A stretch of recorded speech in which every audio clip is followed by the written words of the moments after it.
Kuelekea msimu wa soka 2026-27, baadhi ya vilabu vikubwa zaidi hapa nchini Tanzania ikiwemo Dar es Salaam Young Africans imezidi kufanya usajili mbalimbali, ambapo baadhi ya mastaa kutoka pande mbalimbali za bara la Afrika wameweza kuwasili klabuni hapo. Na utakumbuka zaidi Young Africans wamefikia makubaliano binafsi na kiungo wa Al Ittihad Aziz Ki Stefane, ambaye amekuwa akikichapa pale kwa misimu wa takriban miezi kadhaa. Tayari Young Africans wamekubaliana na kila kitu na Aziz Ki baada ya mazungumzo ya muda mrefu. Mshahara na sign of fee sio shida kati ya Young Africans na Aziz Ki.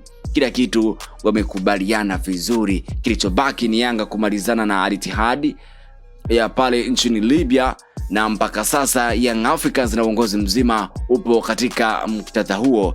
Januari hii Aziz Ki alijiunga na Al Ittihad kwa mkataba wa miaka miwili wenye thamani ya dola za Kimarekani 400,000 sawa na shilingi bilioni 1 na milioni 48 za Kitanzania. Sasa Young Africans wanataka kuvunja mkataba wake ili kurejea Jangwani rasmi.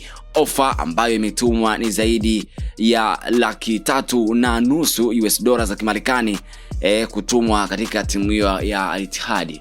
Mpaka sasa utakumbuka zaidi Young Africans, miongoni mwa nafasi ambazo alikuwa akicheza Aziz Ki zionesha impact na matokeo makubwa zaidi katika nafasi hiyo ya kiungo mshambuliaji.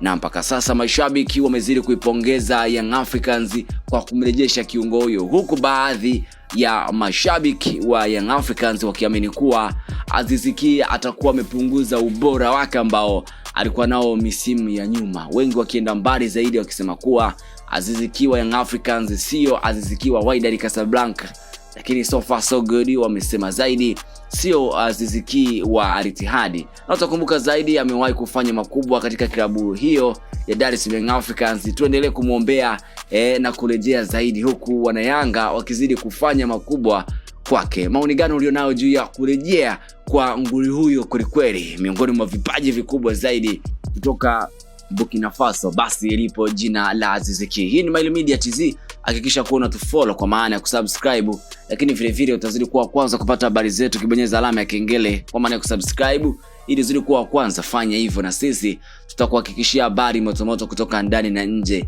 ya mipaka ya Tanzania. Bye bye.